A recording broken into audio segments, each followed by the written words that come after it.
Bismillahirrahmanirrahim. Assalamualaikum warahmatullahi wabarakatuh. Selamat pagi, Bapak Ibu peserta workshop Digital Tools.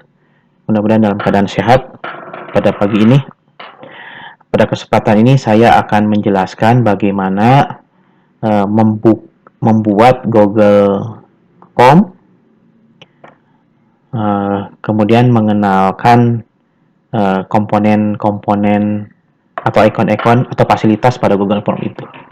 Nanti pada sesi kedua kita akan menjelaskan bagaimana cara mengkonstruk Google Form-nya.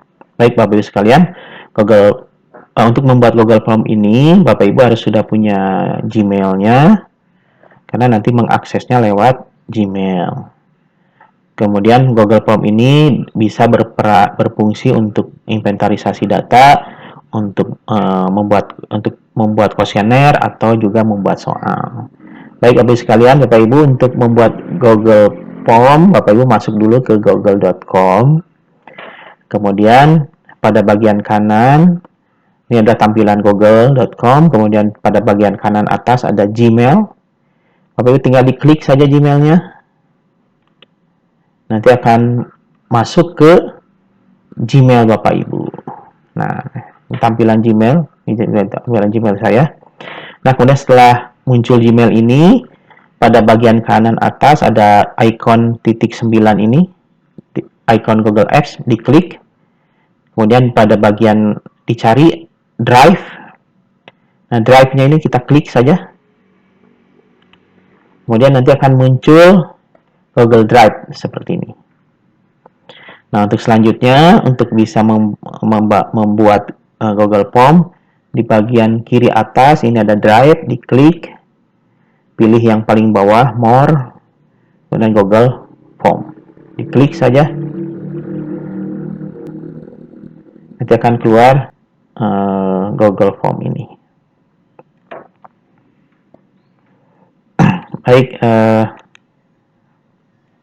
Bapak Ibu sekalian, jadi ini adalah Google Form yang akan kita konstruk. Nah, sebelum kita membuat konstruk, kita perkenalkan dulu icon-icon apa saja yang ada di dalam Google Form ini. Jadi pertama ini adalah bagian judul dari Google Form. Jadi Bapak Ibu misalnya bisa menuliskan latihan membuat Google Form.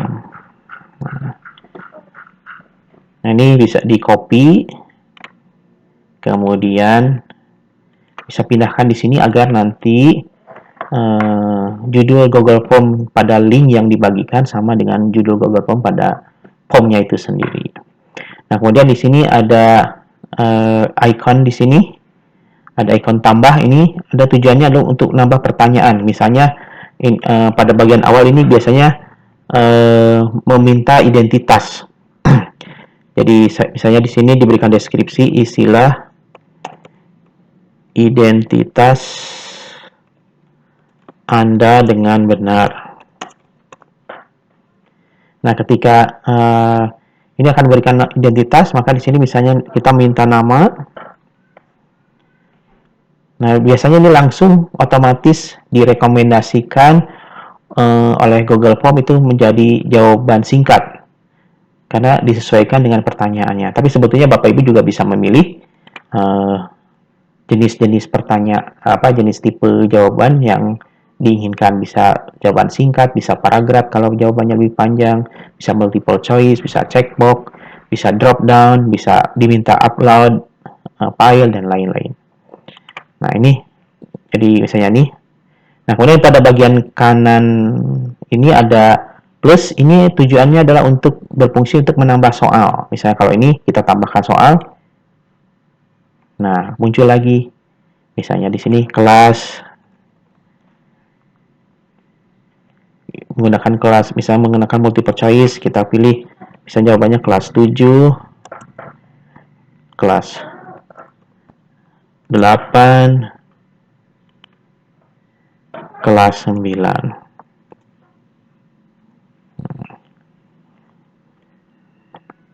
Nah, kemudian kalau kita ingin menambahkan token, jadi ada password supaya siswa itu, tidak semua siswa bisa mengakses Google Form, maka kita bisa juga menambahkan security berupa password atau token. Nah, misalnya ini token atau password. Nah, nanti otomatis Google Form-nya merekomendasikan untuk jawaban singkat.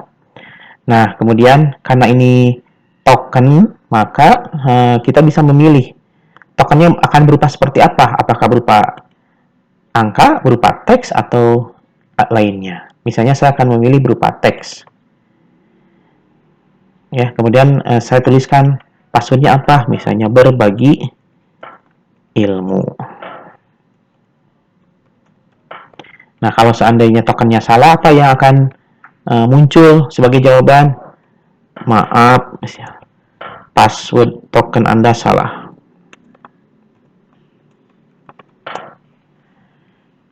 Jadi kalau salah memberikan password, maka akan salah akan muncul jawaban ini.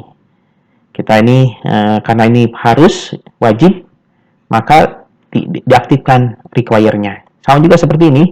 Jadi kalau misalnya nama ini harus dijawab, tidak boleh tidak ada yang menjawab, maka kita bisa mengaktifkan require-nya ke aktif. Jadi ketika siswa itu mengisi, mereka tidak bisa melewatkan, kalau misalnya dia namanya terlewat, maka dia tidak bisa lanjut ke tahap selanjutnya.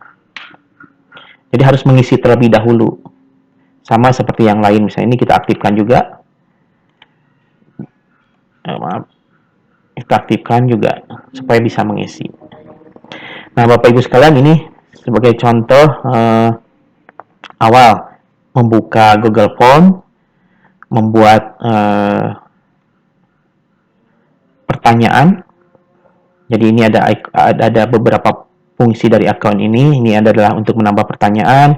Ini adalah untuk mengimpor pertanyaan. Kalau misalnya Bapak Ibu sudah membuat pertanyaan di Google Form yang lain, ini untuk menambahkan title atau deskripsi, ini menambahkan gambar, ini menambahkan video. Jadi kalau ingin menambahkan video atau gambar bisa dibuat di sini.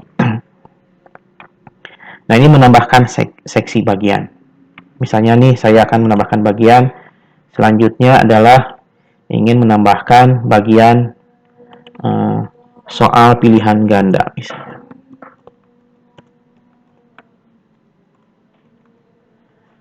Begitu.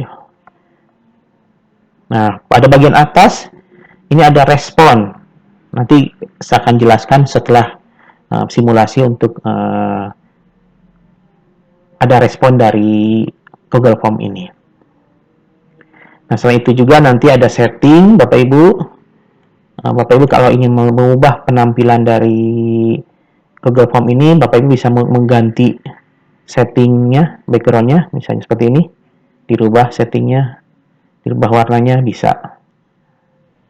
Atau bisa menggunakan gambar yang Bapak Ibu sudah punya dengan mengupload gambar dari komputer Bapak Ibu sekalian. Baik Bapak Ibu sekalian, jadi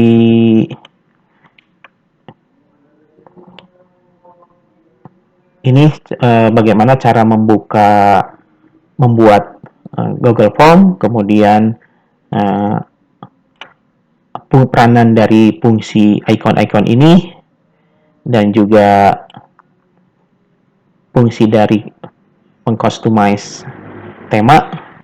Nanti pada sesi selanjutnya saya akan menjelaskan lagi fungsi bagaimana mengkonstruksi soal, kemudian